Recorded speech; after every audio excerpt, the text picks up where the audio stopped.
जुल्म के साए में लब खोलेगा कौन, हम भी चुप रहे तो फिर बोलेगा कौन। क्योंकि हमें पता है जब तक हम दूसरे के घरों में जली आग को नहीं बुझाएंगे तब तक हमारे भी घरों में जो आग लग रही है उसे कोई नहीं बुझाएगा। और हमारे ऐसे भाइयों का साथ बनना है जिन्हें दबाया जा रहा है, सताया जा रहा है, तड़पाया जा रहा है और प्रशासन द्वारा उनकी आवाज को रोका जा रहा है। हमें साथ बनना है, हमें ताकत बननी है हमारे ऐसे भाइयों की। क्योंकि आज एक नीरज है, कल को आप लोगों के बीच से हमारा कोई साथी हो सकता है।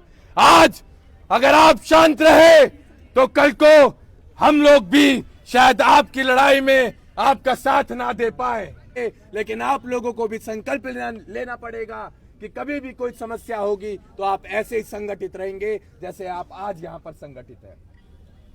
आपकी आवाज को दबाया जाएगा, आपको तंग किया जाएगा, लेकिन आप घबराना मत, आप घबराना मत। क्योंकि जो डरता है वो कभी नहीं लड़ता है, निडर ही लीडर है। आप निडर बने, हम आपके साथ चलेंगे।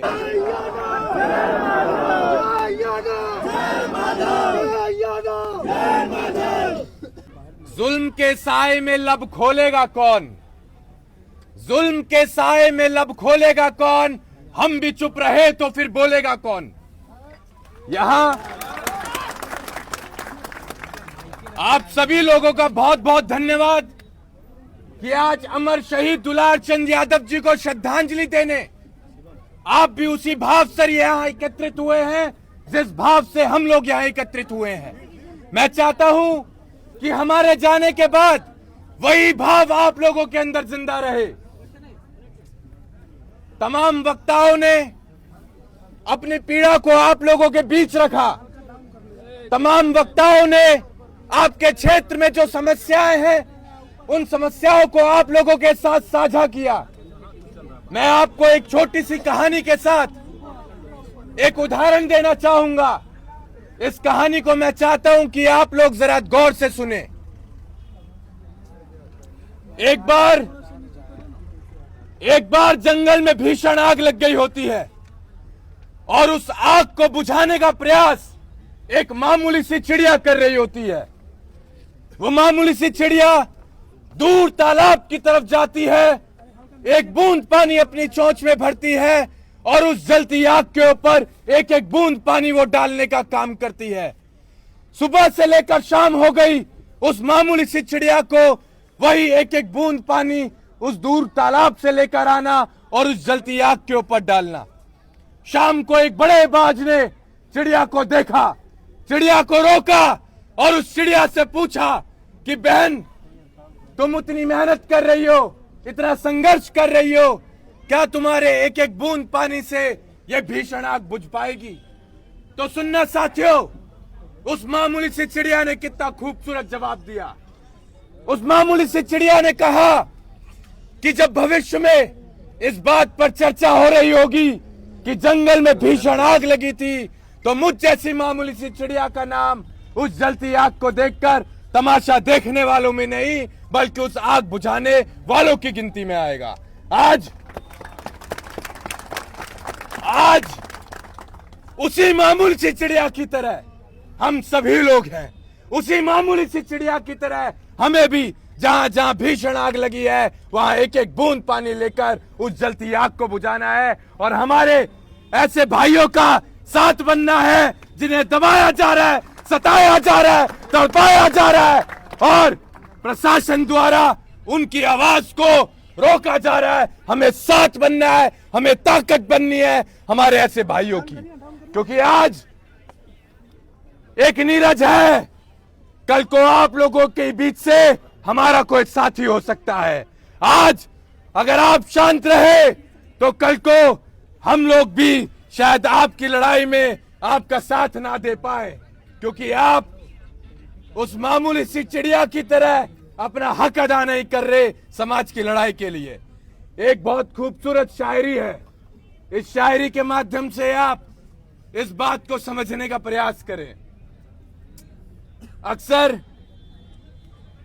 जब हमारे पड़ोसियों के घरों में आग लगती है, हमारे साथियों के घरों में आग लगती है तो हम लोग तमाशा देखते हैं। ऐसे लोगों के लिए एक शायरी है साहब कि जलते घर को देखने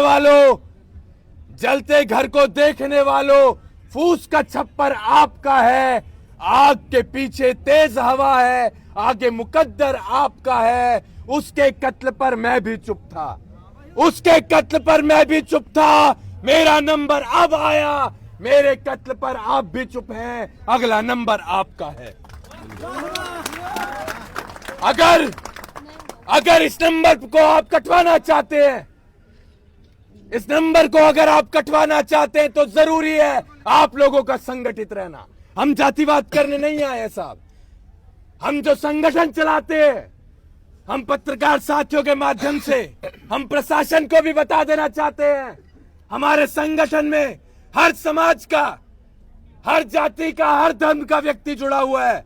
हम विशेष जाति का संगठन नहीं चला रहे हैं। आज आप हमें बताइए किस जाति में अन्याय हो रहा है, वहां हमारे पास तक अगर सूचना आती है तो हम पहुंच जाते हैं, क्योंकि हमें पता है जब तक हम दूसरे के घरों में जली आग को नहीं बुझाएंगे तब तक हमारे भी घरों में जो आग लग रही है उसे कोई नहीं बुझाएगा।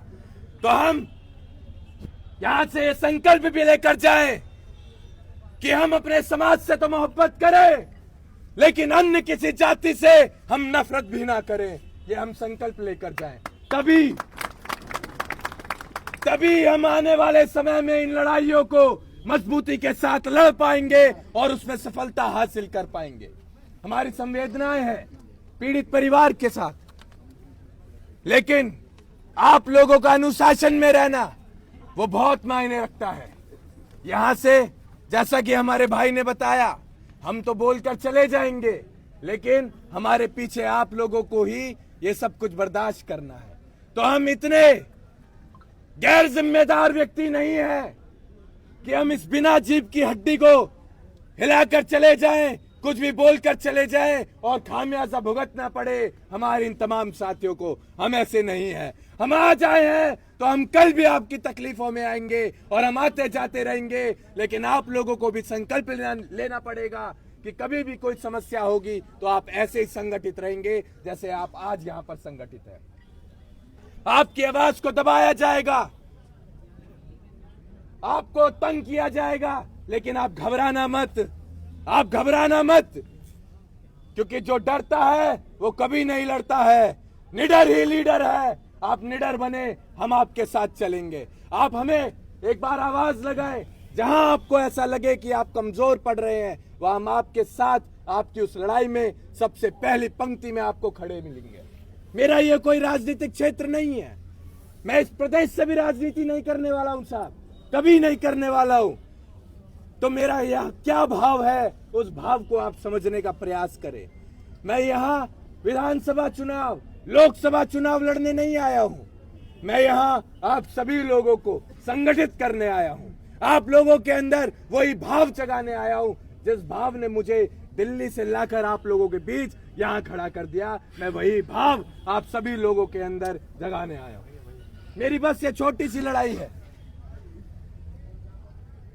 और मेरे फादर साहब कहते थे कि बेटा, जुबान से निकली बात, शरीर से निकली आत्मा और बंदूक से निकली गोली एक बार निकल जाती है तो कभी वापस नहीं आती। तो अपने लोगों के बीच जाकर वही बोलना जो तू कर पाए। मैं आज वही बोलकर जाऊंगा जो कर पाऊंगा। मैं अपनी आखिरी सांस तक आप लोगों के साथ लड़ूंगा। बस आप हमारे ऐसे भाइयों का कभी साथ मत छोड़ना। लड़ाई बहुत बड़ी है, अभी लड़ाई की शुरुआत हुई है, अभी लड़ाई बहुत बड़ी है। और हम इतने कमजोर भी नहीं हुए कि अगर हमारा राजनीतिक दल मजबूत नहीं है, सत्ता में नहीं है, तो हम गुलाम बन जाएंगे।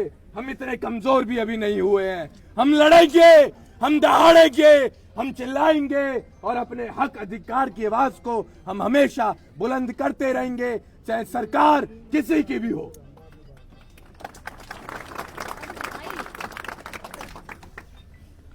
मुझे बेहद खुशी है आप लोगों के इस भाव और समर्पण को देखते हुए, और मैं यहां से जाते हुए भी निवेदन करना चाहूंगा कि इसे आप बरकरार रखें, क्योंकि जैसा मैंने कहा, लड़ाई की अभी शुरुआत है, आगे बहुत लड़ाइयां हमें लड़नी है।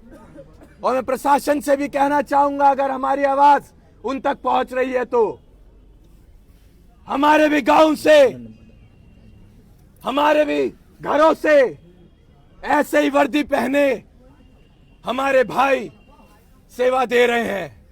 हम उनसे भी कहते हैं और आपसे भी कहेंगे, आपने जब ये वर्दी पहनी थी तो ये वर्दी किसी विशेष पक्ष का साथ देने के लिए नहीं पहनी थी, ये वर्दी आपने न्याय दिलाने के लिए पहनी थी। इन जनता को आपने इनकी लड़ाई को लड़ने के लिए पहनी थी, तो आप इस वर्दी का लाज रखें, इसकी मर्यादा का आप लोग पालन करें। और इसी के साथ आप सभी लोगों को बहुत बहुत धन्यवाद। मैं वक्ता तो इतना अच्छा नहीं हूं, लेकिन समय आएगा तो आपको लड़के दिखाऊंगा कि मैं लड़ता कितना अच्छा हूं। बस फिलहाल आप लोग संगठित रहें।